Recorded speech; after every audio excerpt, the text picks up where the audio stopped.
Teach them to your children. Deuteronomy chapter 11 verses 19.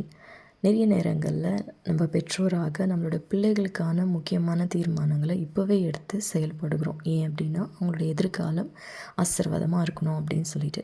ஒரு நாள் ஒரு மெகா சர்ச் வைத்து கொண்டிருந்த ஒரு பாஸ்டர் அவங்களோட சர்ச்சில் ஒரு சர்வே எடுக்கணும் அப்படின்னு நினச்சாராம். எத்தனை பேர் உங்களுடைய 50s ரட்சிக்கப்பட்டீங்க அப்படின்னு சொல்லி பார்க்கும்பொழுது ரொம்ப குறைவான பேர் தான் கை தூக்குனாங்களாம். எத்தனை பேர் உங்களோட 30s ரட்சிக்கப்பட்டீங்க அப்படின்னா அதை விட இன்னும் கொஞ்சம் அதிகமான பேர் கை தூக்குனாங்க.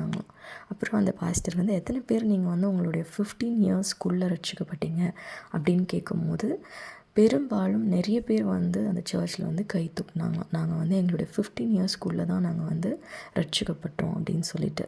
எஸ், நிறைய டைமில் நம்ம என்ன நினைக்கிறோம் அப்படின்னு சொன்னால் பெருசான அவங்களோட 15 இயர்ஸ் தாண்டி அதுக்கப்புறம் அவங்க ஆண்டவரை தெரிஞ்சுக்கிட்டு அவங்க ரட்சிக்கப்படுவாங்க அப்படின்னு சொல்லி நாம் ராங்காக கால்குலேட் பண்ணி நாம் செய்ய வேண்டிய காரியத்தை நம்ம மிஸ் அவுட் பண்ணி விடுகிறோம். அதனால தான் வேதத்தில் நம்ம பார்க்கும்பொழுது ஆண்டவர் சொல்லுகிறார், teach them to your children.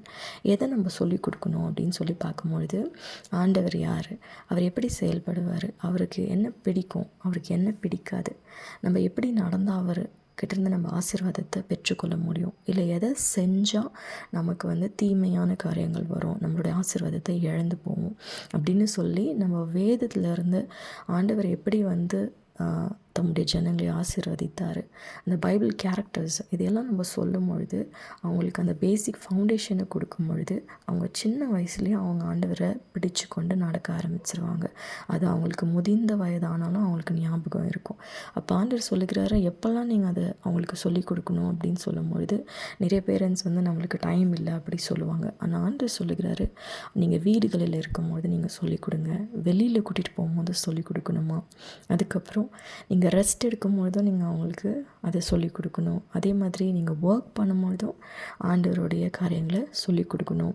அதோடு கூட வீட்டில் நம்ம ஏதோ ஒரு காட் அப்படின்னு சொல்லிட்டு ஒரு பிக்சரை வைக்காமல் ஆண்டவர் சொல்லுகிறார், அவருடைய வசனங்களை நம்ம எழுதி வைக்கணும் அப்படின்னு சொல்லிட்டு அவருடைய ப்ராமிசஸை நம்மளோட பிள்ளைகளுக்கு நம்ம சொல்லிக் கொடுக்கணும். ஏன் அப்படின்னா ஆண்டவர் சொல்கிறாரு, அவர்கள் அப்போதான் ஆண்டவருடைய வாக்குத்தத்தங்களை பிடிச்சு கொண்டு ஆண்டவர் அவங்களுக்கு கொடுக்குற அந்த தேசத்தில் அவங்க ஆசீர்வாதமாக இருக்க முடியும் அப்படின்னு சொல்லிட்டு.